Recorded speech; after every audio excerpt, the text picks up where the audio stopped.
नमस्ते। इस वीडियो में हम ये देखेंगे कि वेंडर्स पोर्टल में कैसे अपने क्लाइंट स्कूल्स के डेटा को इंपोर्ट करते हैं। चलिए शुरू करते हैं। सबसे पहले स्कूल लिस्ट में उस स्कूल को सर्च कर लीजिए जिसका आपको डेटा अपलोड करना है, इंपोर्ट करना है। हमारे केस में इस विद्यालय का मुझको करना है, तो इसकी ब्रांच आईडी ये है और वेंडर आईडी ये आपकी ही आईडी शो करेगी। किसी भी स्कूल के लिए जब आप अपने स्कूल लिस्ट में जाएंगे तो आपकी ही वेंडर आईडी हर जगह शो करेगी। तो UHSS इस विद्यालय का डेटा हमको इंपोर्ट करना है। पहले देखते हैं कोई भी डेटा एंट्री है कि नहीं इसके लिए। तो अभी कोई भी डेटा एंट्री नहीं है, यहाँ पे आप देख सकते हैं। चले जाइए data import feature Excel import पे, यहाँ से टेम्पलेट डाउनलोड कर लीजिए। डाउनलोड इंपोर्ट टेम्पलेट डाउनलोड करने के बाद आपको कुछ इस तरह की दिखाई देगी। इसमें जो ऑरेंज कॉलम्स हैं ये मैंडेटरी फील्ड्स हैं, मतलब कि इनके बिना आपका डेटा इंपोर्ट लेगा ही नहीं। तो सबसे पहले वेंडर आईडी ये आपकी रहेगी, जितना दूर तक डेटा है। सपोज करिए कि आपका डेटा 100 है तो 100 सीरियल तक आपकी वेंडर आईडी होनी चाहिए। और ब्रांच आईडी जिस स्कूल का, जिस विद्यालय का आप डेटा इंपोर्ट कर रहे हैं, यहाँ पे जैसे UHSS है 3026580 है इसका ब्रांच आईडी, तो 3026580 ये अंतिम तक होना चाहिए। जैसे हमारा डेटा यहाँ 11 तक है सीरियल नंबर, इसकी 10 डेटा है तो 10 तक ये पूरा होना चाहिए। एंट्री टाइप में स्टूडेंट होना चाहिए, सब कैपिटल लेटर में होना चाहिए, ध्यान रखिए। स्टाफ के लिए नेक्स्ट वीडियो में, लेकिन अभी फिलहाल हम स्टूडेंट के लिए ये बता रहे हैं। तो नेम में स्टूडेंट का नेम होगा, रोल नंबर डाल सकते हैं, admission number, pen number, Aadhaar number, name, father's name, पूरा नेम रखिए, mother's name, mobile, WhatsApp, DOB में सबसे महत्वपूर्ण बात यह है कि इसको फॉर्मेट करना होगा आपको, और ये होना चाहिए इस फॉर्मेट में YYYY-MM-DD डेट, ये इस फॉर्मेट में होना चाहिए, ये आपको ध्यान रखना होगा। दूसरे फॉर्मेट में ये इंपोर्ट नहीं लेगा। क्लास सेक्शन एक तरह के होने चाहिए।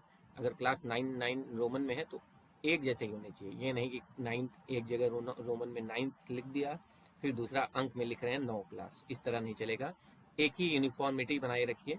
9th यहाँ पर भी है तो एक जैसा 9th होना चाहिए, या क्लास 9 लिख रहे हैं तो एक जैसा होना चाहिए, न स्पेस न डॉट, इस तरह कुछ नहीं, एक सेम तरह का सेक्शन लिख लीजिए अपना, ये होना चाहिए, इंपॉर्टेंट है, अनिवार्य है। अब दूसरा स्टूडेंट इमेज के बिना डेटा इंपोर्ट नहीं लेगा। आपको सबसे पहले ये जानकारी दे दें, यहाँ पे भले ही कॉलम वगैरह कलर नहीं है, तो उसके लिए आपको क्या करना है, इसी इंपोर्ट पोर्टल पे आप चले जाइए, वैध छवि URL प्रदान करें। यहाँ से आप स्विच टू इंग्लिश भी कर सकते हैं इस चीज़ को। तो provide an valid image URL use, ये हमेशा प्रीफिक्स में यूज करना है आपको।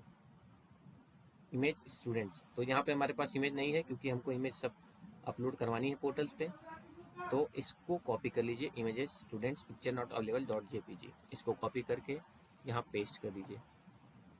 पेस्ट करने के बाद इसको यहाँ तक ड्रैग कर दीजिए, सब पे होना चाहिए, किसी में नहीं रहेगा तो इंपोर्ट नहीं लेगा। अब ये ड्रैग हो गया।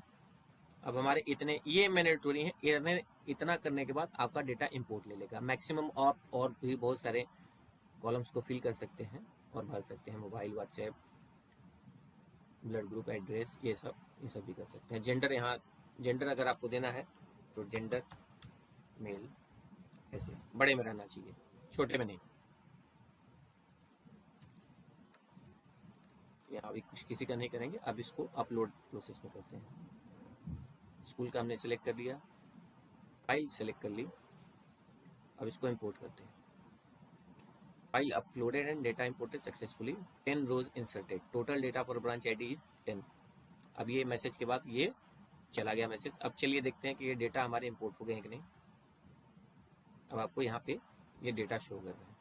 यहाँ पिक्चर लोकल सर्वर पे टेस्टिंग है, यहाँ पे इसलिए पिक्चर नॉट अवेलेबल .jpg नहीं आ रही है, नॉट फाउंड में है, रहता तो नो अवेलेबल वाली पिक्चर यहाँ पे शो करती। इस तरह आपको डेटा इंपोर्ट करना है। अब आप डेटा देख सकते हैं यहाँ पे कि इसकी डेटा जो है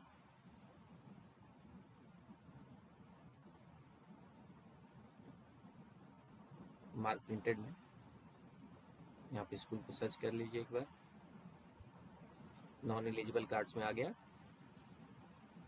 10।